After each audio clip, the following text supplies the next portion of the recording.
میں تمہارے حکم کی پابند نہیں ہوں، مجھے علیحدگی چاہیے۔ پتہ نہیں کہاں سے وہ اتنی ہمت لا رہی تھی۔ سختی سے اس کی آنکھوں میں آنکھیں ڈالے وہ مضبوطی سے بولی۔ سکندر قدم بڑھاتا اس کے پاس آیا۔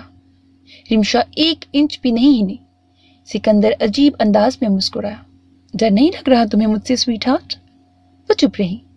سکندر مزید اس کے قریب آیا اور جھک کر اس کے کانوں میں بولا، میں ابھی تمہیں مار دوں تاکہ تم اپنا منہ نہ کھولو۔ کچھ کر سکتی ہو تم؟